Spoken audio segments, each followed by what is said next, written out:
So I'm super excited to kick this year off with Liesman and Peggy, who is going to share, I think, one of the biggest research that has been done during the last year to remote working, to however that's working for people well or not so well, and which types of work better at home rather than in the office, and vice versa, what works better in the office than at home.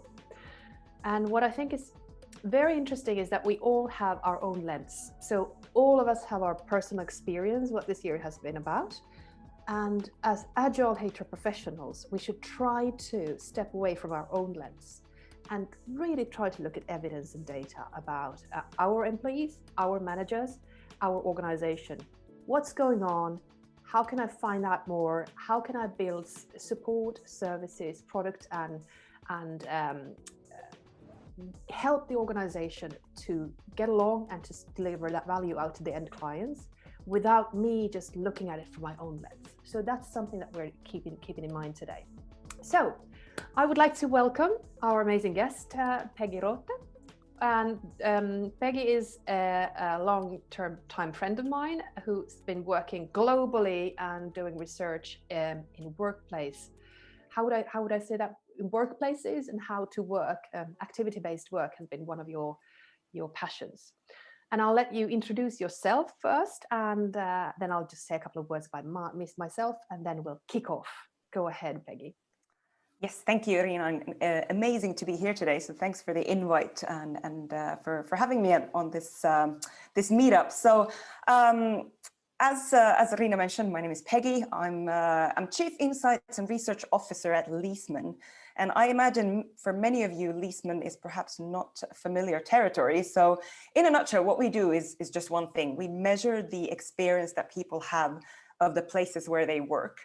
And we've been around for nearly 11 years now. And we were previously mainly focused on measuring the experience people have of their office environments. And the way we did those measurements was through a completely standardized online survey, which looks at how well your activities are supported and how you're generally perceiving the office environment and so forth.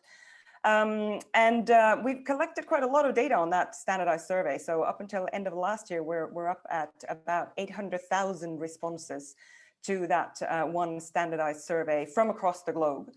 And what we do that is basically, first of all, we help organizations understand their workplace by measuring their workplace and benchmarking to our data. Second of all, because we've measured so many different workplaces, we're able to kind of identify the best ones. So we also have a certification program where if you get a certain score, you get a certification saying this is a Liesman Plus workplace and it's outstanding for your employees. And then the third thing we do is we take all that data and we crunch the numbers and we share insights with the purpose of making workplaces around the world better. So making all that data available to as many people as possible. And I guess what leads in then to today is that when COVID happened, we were asked by many of our clients, could we help them make sense of what was going on in people's homes? How was home working for them? And quickly then developed a new set of questions, a completely new survey, to which we've already actually collected, well, by the end of last year, we're up at 160,000 responses. I know that the invite said 150, because I kind of didn't think we would hit 160 before the end of the year, but that's where we are. So yeah, that's us in a nutshell. Brilliant. So we got a 10,000 extra answers as a bonus for us today. That's brilliant. Thank you very much. Awesome to have you with us. I'm super excited to jump into the actual details. So my name is Irina Hellström. I'm the CEO of Agile HR Community. Been working with Agile forever, with HR even longer, and done almost anything you can imagine with Agile in organization development, management development, and HR. So I'm really glad to see that this is now starting to hit the main market and the mainstream HR as well, because I truly believe that Agile as a mindset, as an approach, and how we deliver value to clients stepwise and incrementally with evidence-based and validation is going to change our profession. So that is my mission here, and that's what I started doing 11 years ago, is to help us in HR start looking at things a little bit differently and start working in a new modern way. So, Peggy, the stage is yours. Perfect. Thank you, Rina. And I will start sharing. I like the fact that there were quite a few comments on the fact that everyone likes home working, and I think that's absolutely something that I have some interesting data on for you. So, so the first topic that I'm going to talk about is really kind of answering on an overall level: is home working? And as I mentioned in the beginning in my intro, just so you remember, the data that I'm going to be sharing, or the insights that I'm going to be sharing are now predominantly based on the 160,000 respondents to our new home working questions. So all of these people have answered the questions after the COVID pandemic hit. And it's data that comes from more than 1,200 different workplaces. So basically, naturally, people are at home, but typically they would have been in 1,200 different workplaces in 85 different countries around the world. So to answer that first question, is home working? Are people having a good experience doing it? The best way, in a nutshell, to answer that question is really by sharing our HLMI score, which probably doesn't make very much sense to you at this point, but let me explain. So the HLMI is an abbreviation for Home Leesman Index. And the Leesman Index score is basically a number from 0 to 100 that tells you in that one number how good the experience is. It's something we also calculate for offices, where the average LMI across all workplaces that we've measured sits at 63. The threshold for an outstanding workplace is at 70. So now that we're calculating a home Leesman Index score, the average LMI is over 74, which basically tells you that on average, the experience working from home has actually been quite a lot better than the average experience working in an average office somewhere in the world. And on average, it's actually been outstanding. But we should always remember that averages can be misleading. And just because it's good on average, or let's say it's outstanding on average, it doesn't mean that it's outstanding for everyone. So if we break that down and look at those 160,000 respondents and how they sit in different brackets, this is what we find. So yes, over 60% have reported or have answered our questions in a way that they have generated an HLMI that is over 70. We've got 15% who sit in an HLMI bracket of 60 to 69.9, which basically means it's okay. There's no red warning flags or signs going up saying it's a catastrophe, something needs to be done immediately, but it's also not outstanding. But especially we need to remember that group in red. We've got more than 1 out of 5 employees who actually report a quite poor experience working from home. Now, we can then also look at a few other more general stats. So in the survey, we have a number of kind of general statements where we ask if you agree or disagree with the statement. And these are the 3 out of our 10 statements that have received the highest scores. So the things that have been working best is that employees pretty much in all organizations have agreed that they have had access to the softwares and applications they need. They have access to the information they need. And they also find working from home enables them to work productively. And these, as I mentioned, these are basically scores that haven't actually varied all that much from one organization to another. So even the organizations that have received the poorest scores on these statements have still received quite good scores. Now, if we then look at the bottom end of these statements, these are the things that then have been a bit more challenging, especially in some organizations. So if you've got the first 2, the bottom 2 are about feeling connected to your colleagues. And the second one then being about feeling connected to your organization. So that's clearly one area that we see generally has been a challenge.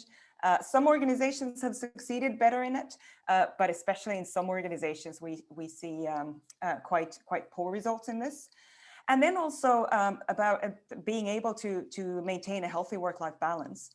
Now you see the score is more than 70, so it's more than 70%. So more than 70% of the respondents have agreed that they are able to maintain a healthy work-life balance. But nonetheless, I mean, if you are one of the nearly 30% who doesn't agree with that statement, it's still I think a thing to really really remember that working from home, even though it does mean that we're able to, you know, we're saving the time that we would normally use to commute to work.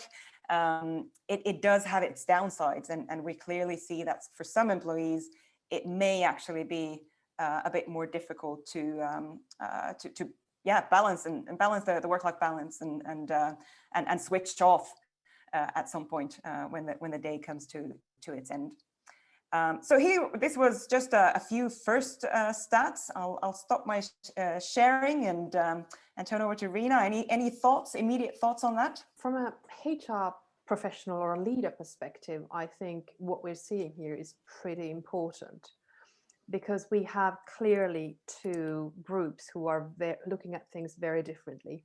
And if we now try to approach this through one size fits all solutions, we're not going to help both sides do that. I was wondering, are there any subgroups that you can see that are perceiving this remote working differently? So, for example, people with family, like I said, my bias is right here. Or then people who don't have a family because they might be feeling very much alone. They would maybe like to go to the office.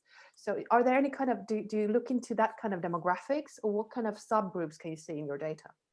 Yeah, absolutely. So we've done quite a lot of analysis based on various different demographic background questions that we ask. And what we found to be actually the strongest predictor of whether you have a good or a poor experience is something as simple as what sort of setting do you have at home available to you? So where do you work from when you're working from home? So basically those employees who have the luxury of having a room, an office at home that is purely dedicated for work, they have by far the best experience.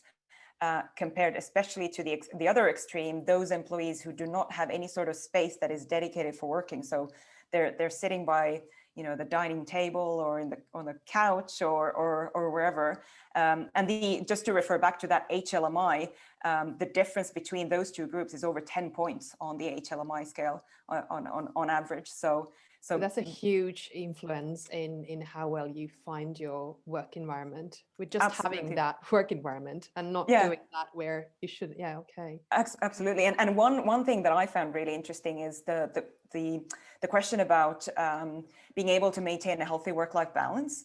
On that question, we also saw a big difference between the two. And I think there's something in that if you have that dedicated room, it's a lot easier for you to kind of do that switch. You know, in the morning you go to your office, and yes, you may take breaks and leave the room and so forth, but by the end of the day, when you're done, you leave the room, close the door. But then when you know, if you don't have that, if you're sitting like I do, for example, if I'm honest, I'm sitting by the same table and in the same couch watching TV, and the laptop is just there. The lid may be closed, but the temptation to just pick it up again and do something is a lot higher. So to maintain a healthy work-life balance clearly becomes a bigger struggle when you don't have that dedicated space for it. There must be a massive difference in people's performance, or at least perceived performance as they perceive their performance, either sitting amongst their family around a dinner table trying to work, or having a dedicated office, sitting there in peace and quiet and getting things done. So what is there anything that you might want to kind of pick up with performance and how well people find themselves performing? Yeah, so we don't directly ask whether, you know, how well are you performing, but we have that question around, does your environment enable you to work productively? And also on that question, it's the same pattern, that those employees who do not have that specific space where to work, they have by far, or they are by far less likely to agree that the environment enables them to work productively compared to those with that office. So it kind of carries through almost throughout. So somehow this is quite a logical, outcome of a research. You know, if you have a peace and quiet and a place to work, it's better. How about who do you see who seems to flourish working from home? Are there really subgroups that you can see? Okay, these people, these demographics enjoy working from home, and these people would like to work in the office rather. Do you have that? Yeah, we do have some indications on that. So basically, if we continue talking about demographics, one thing that is interesting to look at is age groups. And if I first share some stats on what we found previously when we measured offices, we've actually quite consistently found that the younger demographics are the ones that consistently have a better experience of the office environment, of the same office environment compared to their older colleagues. So contrary to the belief that the younger employees are perhaps more demanding and challenging and they're more difficult to please, actually when it comes to being satisfied and finding that the environment does what you need it to do for you, the younger employees are actually more likely to be satisfied with it. And what we've realized there, looking into those numbers, is that the younger, well, I mean, it's logical that the younger an employee is, the more likely it is that they're in the beginning of their career. They don't have as much responsibility just yet. They don't perhaps do as many various different types of things, which means that it's easier for the infrastructure to support their needs. Right. And therefore, that's how we've basically managed to explain why do younger employees find that the office environment is better for them compared to most often their older colleagues. Now, then when we started getting this homeworking data, this was one of the first things that we wanted to look at and see, is it the same or is it the opposite or what happens?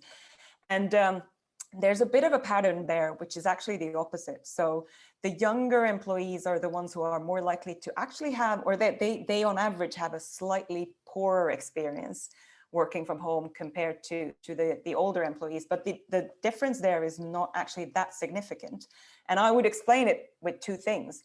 On one hand, the thing that's pulling down the experience for the younger employees is that they are likely to not have a big house and have a dedicated office where they can sit and work, but instead they are more likely to have flatmates or they're living with their parents or whatever. So they're the ones who are less likely to have the luxury of an office at home. So that's kind of pulling down their experience. But then at the same time, the fact that they do less different things is kind of pulling or pushing the experience up. So what we end up with is mediating. Almost exactly. Yeah. So we're kind of ending up with a almost like a nearly neutral difference between the age groups. Although on average, though, the younger age group is has a slightly lower HLMI.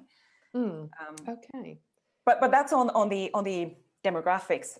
Then another thing that we found, we've also looked into what is the type of work that you do. Yeah. And there what we found is that those who have a kind of a more focus on doing more individual work, they are more likely to find that home working is better than the office. And that's also very logical, isn't it? Yeah, absolutely. Absolutely. How about trainers? Because trainers have been training virtually now for 9 months, and we miss people. We really miss people. So you have any data on trainers? We haven't specifically asked, are you a trainer in our survey? But to be honest, I think you're in the same boat as many other people. People miss people. I've met one colleague since March because most of our organization is based in the UK. I was lucky enough to have a colleague who happens to have a Finnish girlfriend, so he was here. And we managed to grab a coffee in October. Brilliant. And that's the only colleague that I've actually seen. No, that's the only colleague I've seen since February, like face to face. So yes, I'm with you. There are a couple of things which leads to connects to this. People miss people is what I saw from your data. Feeling connected to colleagues and organizations. It was 64.7% and 69%. So at least 35% saying they don't feel connected to their colleagues. And now from a HR perspective, I find this super interesting and super important, because this leads to us, if we're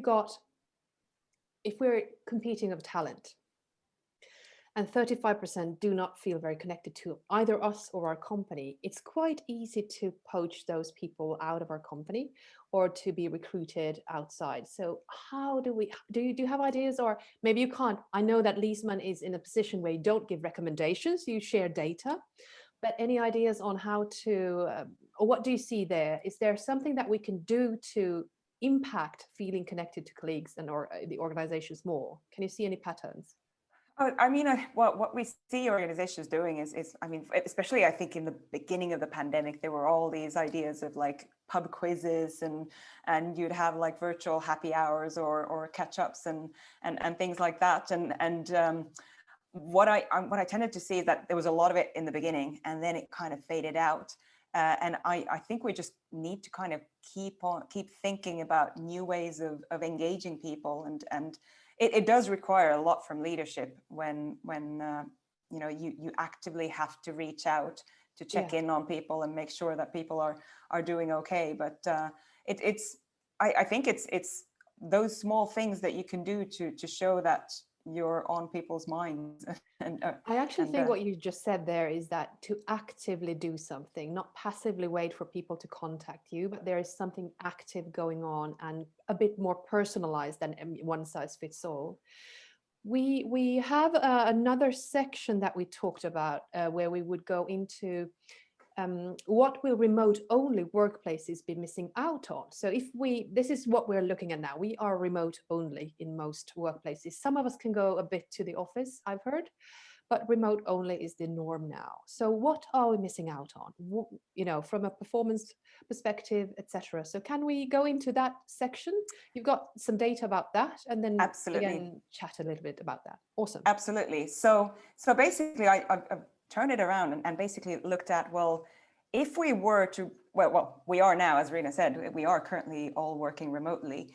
But there's been some thoughts flying around, like, what if, you know, do we need offices at all in the future, since this is kind of working okay now that we're working remotely? So I think it's worth looking at, well, what is it that the office can actually offer? What do we need offices for after the pandemic, when it is actually possible to go back, if home working has on average worked pretty well.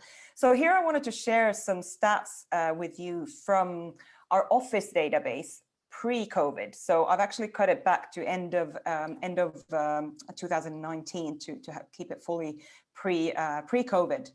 So starting off with that productivity question that we asked about whether the home environment enables you to work productively. We have the same question in our survey about the office experience.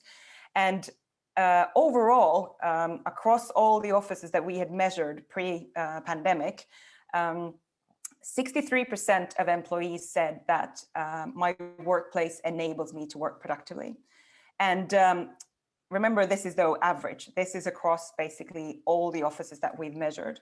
And what we also found as one of our, I think one of the key KPIs that we often look at with clients is what proportion of your employees feel proud of their workplace. And up until the end of the pandemic, 54% of employees said, my workplace is a place I'm proud to bring visitors to.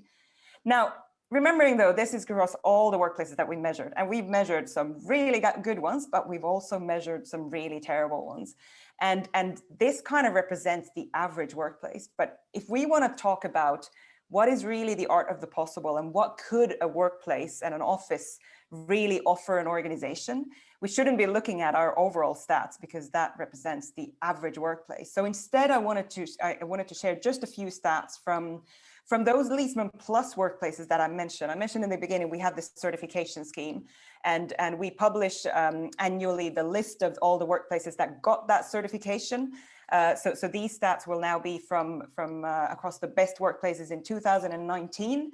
A quick look, this is the list of those. So it was 32 workplaces in total. It's organizations from different industries across different parts of the world. And some of them brand new workplaces, some of them actually workplaces that they're just measuring on an annual basis. So these really represent the art of the possible. And if we go back to that question about productivity and look at what was the best score that any of those 32 workplaces got, one of them had a 98% agreement with this. So 98% of their employees said, this is a place that enables me to work productively. The highest score across those 32 workplaces on pride, 99%. So pretty much almost every single employee in that organization said that this is a place I'm proud to bring visitors to. And I know that as HR professionals, I don't need to preach to you why this is important and what sort of an impact having an office, which is basically a physical manifestation of the organization, and having that as something that you're really proud of. And a couple of more stats. The best score on whether the workplace supports or contributes to a sense of community, 97% agreement was the best score across those best workplaces in 2019. And last but not least, whether the workplace supports informal social interaction. One of the workplaces actually had every single employee who said that this is important to me. They also said that the workplace it supports informal social interaction. So any organization kind of even considering the thought of, well, we don't really need those offices. Why do we need people to come in? I would say this is the possible thing that that you could be missing out on. Really bringing people together and having that thing that, as I said, works as a physical manifestation of the organization that people can feel connected to and feel proud of. So I'll stop there again. Awesome. Brilliant. Again, my emotion is like, yeah, we knew that, know this, but it's awesome that you have a lot of data about this. So what I think is, with the data, we can actually have decent conversations with the business leaders, with decision makers on investing in offices, why that is important, what kind of offices, what kind of surroundings we should build to offices to actually have the benefit of that place, of that physical place. I was wondering with the sense of community and the social interaction. So when you've looked at offices, you said that the younger generations feel more that the office surrounding is supporting their work better. Does that have to do with their work task and their need to be more social, or need to have that social interaction, rather than, is there anything there that we should remember as HR leaders? Yeah, so one of the things that we have seen in comparing younger to older demographics is that, as I mentioned, the younger employees do less different things. So they are less likely to have a whole variety of different activities that they find important. But there's two activities that actually the younger employees are more likely to say, this is important to me than older employees. One of them is relaxing, taking a break. And the second one is learning from others.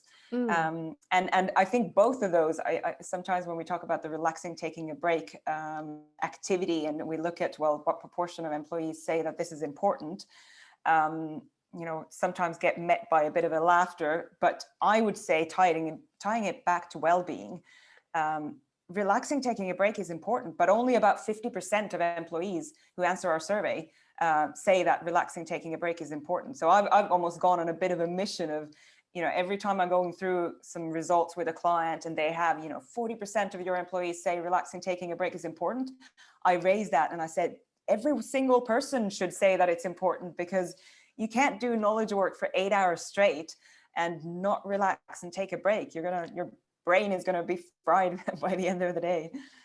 That is something which is, I think, remarkable is for us as well in HR. I mean, I've now heard about colleagues who are forcing people to take breaks. They force, for example, because everybody are sitting by Teams or by Zoom from 8 a.m. to 5 p.m., not having any breaks, not eating. So some of the companies have included a policy where you should not book meetings between the 10 to and the hour. So at least every hour would have 10 minutes of breaks. You don't book meetings on that hour, and you allow people to take that break. I think that we're looking at things that we need to start thinking about, even mandating by policy, because otherwise this is not happening. The second thing is what the EU is looking now at, some rules that you shouldn't send messages or emails to employees after whatever 6 p.m. or something, where we truly start protecting our cognitive capacity from the ongoing bombarding that's going on, both in the office and remote. I think it's quite interesting. But on that last point, I think it's interesting though, because at the same time, if you basically limit when you can or can't send emails, you're limiting people being able to take control of their work and being flexible and choosing to work when it works best for them. And I've seen, I really liked one of my clients in Australia, where they have worked for a long time in a very flexible way, and both in terms of place and time. And I can say that the transition for them to work from home was not, in that sense, that big of a leap. They have, or at least some of the colleagues there have a footer in their email, basically saying that, you know, at this company we work in a flexible way. You may be receiving this email out of office hours, and because that has been the best time for me to send it. But please note that I don't expect for you to kind of, you know, reply to it out of, well, I've seen that as well. Yeah, you know, it's so kind of, it's yeah. that's what we should it's really me, be it's doing. not you. Yeah, Exactly. Exactly. One thing that you mentioned in the beginning, though, with this data and just saying, like, you know, we kind of know it, but it makes a lot of sense. And I think that is exactly the beauty of the data. And it actually ties back into what we talked about, bias and opinion, because any given, I mean, we've seen it time and time again. Some of our clients, they think they know how good their workplace is. And then we present the results, and the results are completely different to what they thought, because they have that bias. Yeah. You know, they see it with their lens, and they, you know, sometimes they might have been the ones who designed it or were involved in delivering it, and they see it perhaps in a different way compared to some of their colleagues. So it's really, I often quote William Deming, who said, "Without data, you're just another person with an opinion." So even that is though, a nice quote. I truly believe that as well. I want to come to an example, just what I heard on Friday, and I thought that was horrible from a HR leader perspective. There was a highly respected senior super specialist in a banking environment. I won't go into which company, of course, but in a banking environment, who said that they have been hitting their targets this last year. They are over the best customer NPS ever. They are having the best performance ever when they were working from home. And now when Finland is in a situation where you can actually go to the office, their managers and leaders are forcing everybody back to the office because they don't believe that people are doing a good job at home, even if the freaking results show that they are doing a brilliant work. So I was just, you know, there was smoke coming out of my ears, and I was like, I'm going to have this conversation with the HR leader, no matter who they are. I'm going to have the conversation with them. So we need to look out for this. It's not our bias, but it can be a manager. And they were actually in this organization, they were doing against what was the recommendation. Of course, the recommendation is to work from home because it's still spreading and the virus is quite difficult to contain. So I think just looking into this office, when we talked about what do we need offices for, I think one thing is also, when are we ready to go back? And do you have you got any questions or any answers about, do people feel ready to go back to the office yet? Or is that not part of your questions? we don't know. We haven't specifically asked kind of on mass whether people feel ready to go back yet. I think most of our clients would, you know, they are following the guidelines of the governments, you know, wherever they are. And but naturally we are seeing some differences in different parts of the world, where, you know, in Australia, quite a lot, in some parts of Australia, for example, employees have been back for a while already, and so it has varied. But we don't, unfortunately, have any consistent data on whether people are ready to go back. We do have some data that I will share with you on to what extent do people want to be back versus at home. Let's go to that. Okay, yeah, let's dive into that. Let's do that. So, so basically, I want to share just a few things then on the topic of home versus office. Even though I must say, if we think forward, I would want to put in a disclaimer here. I don't think it is a conversation about just office versus home, because there are third spaces where you can be as well. But let's just look at this as data, where we look at how well does offices support different things versus how well do home environments support different things. And one thing that we've then looked at here is all the activities that we have asked about. And I know the font is very small, but I'll talk you through it. So in both surveys, in both the home working survey and the office survey, we have a list of 21 different activities where we ask which of the activities are important and how well does the environment support you doing that activity. And the list is exactly the same for office and the home working survey. So we can do a completely like for like comparison, especially as we have we've taken a sample of 22,000 respondents who at the same time actually responded to the exact same, to both the office and the home working questions at the same time. And what we've done here is we've taken those 21 activities and also organized them in different themes, which is based on factor analysis that we've done on the data a couple of years ago. So it's also based on statistical analysis. And then if we look at, well, how well do these 22,000 employees perceive that either home or office supports the various different activities, we see that there are some differences. So the blue line here is how well the home supports that activity. So what proportion of the employees have said home is supporting that. And then the white line is how well the office supports it. And just if we start from like 12 o'clock, we see it, individual work, the first sector, the home is generally better at supporting, or more likely to support the more individual work activities than what the office does. You continue on from about 3 to 6 o'clock and you see the collaboration activities, and there pretty much all of the activities are better supported in the office. When we look at formal meetings, it is a bit of a mix. We've got one dip there for home, which is hosting visitors, clients, and customers, which is perhaps quite natural. Although I would argue that, Rina, you are hosting visitors or collaboration partners at the moment, and you're doing it superbly from your home. Well, so it is possible. Yes, it is possible. But nonetheless, the formal meetings are a bit mixed, and conversations then from about 9 to 11 o'clock, we see are better supported generally in the home environment. And then we've got a few other activities that kind of belong to the other group in this case. So it kind of varies, but generally we see that the more individual stuff on average generally is better supported at home. The collaboration stuff is better supported in the office. This varies though from one organization to another, or from, depending, because basically what plays into this is what sort of home environment do you have and what sort of office environment do you have, because both of those obviously determine the experience. So then moving on to what we just talked about, do people want to come back? Well, it depends on the experience that they're having. And quite a few of our clients have added in some version of the following question when they've done our survey. So post-COVID, how many days a week do you want to work, or do you see yourself working from home, or do you want to work from home, or do you think you should be working from home to be most productive and have a good work-life balance and so forth?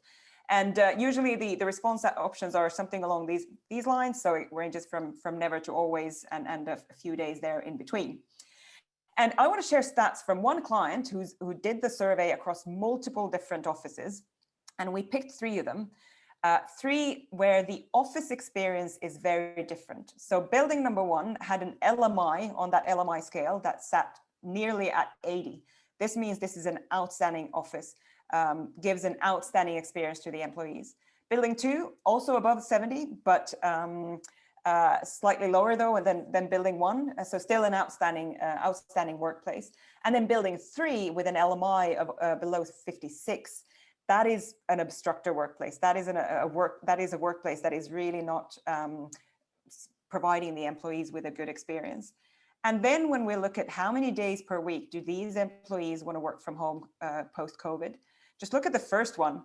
The one with an outstanding experience, more than 90% of employees say they want to work maximum 1 day a week. at home, and the rest they want to be in the office.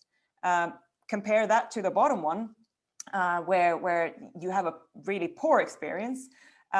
Most people want to work from home minimum 2 to 3 days a week, and actually a quite small proportion would be satisfied with less than 1 day or 1 day a week, and is it 1% who have said that I never want to work from home. So what sort of a workplace the organization really has a big impact on whether or not employees will want to be back in the office post COVID. And naturally also then the situation you have at home will to some extent also impact on whether you want to be back in the office or how much you want to work from home going forward. So again, I'll stop sharing there. Let's look at first one comment from me. I think that what you're sharing again is very logical. I wouldn't like to go back to a crappy workplace myself. I mean, if I do better work at home rather than go to an office and do the commuting, why not? But if I really enjoy myself there, if I get things done, if I feel productive and even get that social and collaboration sense of community, of course, that is an amazing place to work and I'd like to go back there. So it sounds really, really logical. But now we're in a situation where we probably won't go back fully anyway. We'll be back and forth for a couple of years because of the pandemic and trying to figure out how to do this. When should we be at the office? When should we be at home? Should we do what you call, I love the word, activity-based working. So depending on the activity, what we're doing, we should choose where we're doing that. Let's just look at any comments. Can you pop them in the chat, please? So we'll pick up a couple of questions and comments here. Are there themes around what makes a workplace good? Asks Catherine. Yeah, so we've done quite a lot of kind of investigation on especially these Leesman Plus workplaces, and if you go to our website, you'll find a report on those 32 workplaces from 2019 who got that certification, and things that they do well. I mean, if we think about the physical, what they look like is they are all predominantly some sort of open environments. In the 32 workplaces from 2019 that got Leesman Plus certified, there was not a single one that would have been private offices, people sit alone in a private office in long corridors and so forth. The majority of them were some sort of, or basically all of them were some sort of open environments. 22 of them were actually flexible environments where employees do not have their own workstation, but instead what they have done is they've designed a variety of different types of settings, which is exactly this activity-based workplace that Irina, you mentioned. An environment that actually has a multitude of different types of settings that support different types of activities, and where employees are then really giving the choice. If I'm doing this activity, where am I best off doing this, considering my own preferences and how I do things. So they all have really good scores on a variety of different types of, they have high satisfaction with a variety of different types of workspace. But generally, I'd say they're predominantly open environments. Let me challenge you. I'm not sure if you will see this in your data going forward, but my prediction would be that these amazing workplaces need to also rethink their way of supporting the work, because now you will not have everybody in the office. Some of the people will still be at home through, participating in workshops through a laptop, when some people are at the office, and that will become a tough game, because as a trainer, I know how difficult it is to facilitate a workshop live in a room with 10 people, having 5 people calling in from China and 5 people from the States to the same workshop where I am located physically in a room with other people. So, I mean, that's just really difficult. And I think that requires quite professional facilitation to be able to pull that off. And that is one of the questions I have is that, will these amazing workplaces, can they find ways to support a hybrid way of working where some people are at home and some people are at the office, and you should still collaborate. You should still feel connected, sense of community, have workshops, get things, do creative stuff. Yeah, I think that's absolutely a challenge, which I'm going to be following. Very interested also to see what sort of technology tools do we get that will help that, because I mean, this is very democratic. We're all, it's very easy to collaborate when everyone is remote, but what happens when some people are in the office and some people are remote?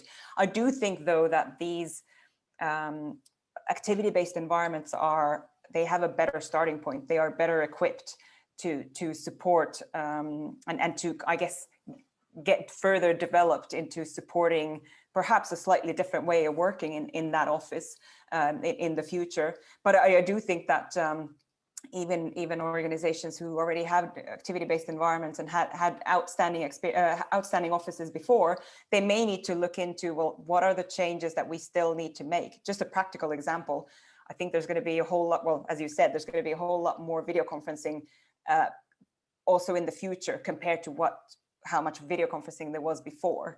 And offices need to have places to support those. So even if you supported video conferencing before, you probably aren't supporting it, to the right capacity. I'm predicting there will be very little chief financial officers who are adding more money to the travel budget to just go for a 1 hour's meeting to another country from now on. So, I mean, we have been proving that this can work this way as well. So I think that we start seeing a massive need to have great facilitators that can actually drive collaboration, workshops, planning sessions done with people both in the room and who are facilitating like hybrid meetings. Very interesting. You had a last kind of yes, some kind of slide which I haven't seen, which we are going back to the bias, right? Yep. So let's look at that. Absolutely. So basically, I wanted to kind of finish off on just like making the point that we are all very, very different, and our experience is very, very different. So what we've done here, this is going to look kind of funky. It is a scatter plot with, you've got on the y-axis the LMI score, so the office experience, how a person experiences their office, and on the x-axis we've got the HLMI, how a person experiences their homeworking.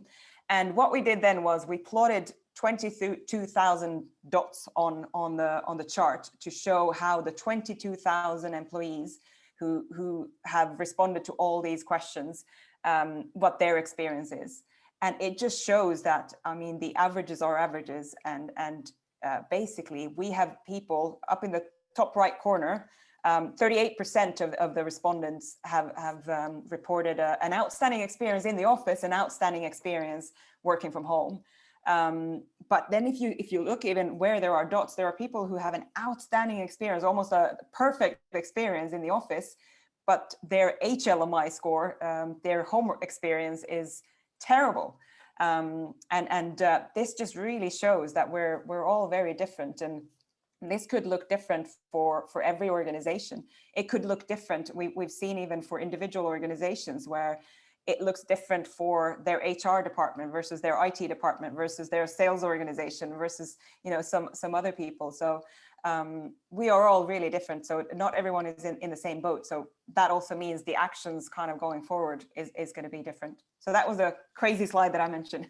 I really do like this from a HR leader perspective. If I would be an HR leader and thinking about how are we going to support people going back to work, it could not be one or two solutions. We would need to kind of think about a cafeteria, that we try to serve many different needs with some solutions, and also discussing with the executive teams, should we start closing offices, for example, we should understand what we need the offices for and have that data available. Awesome with all of this data and your insights. Thank you so much, Peggy, for being on the call with us. Super excited to actually dive into more on your website as well. So thank you very much, everyone, for being online today. Awesome. Thank you so much, Peggy, for sharing what you've been working with, and looking forward to diving deeper into that. Have a fantastic week, everyone. Thank you.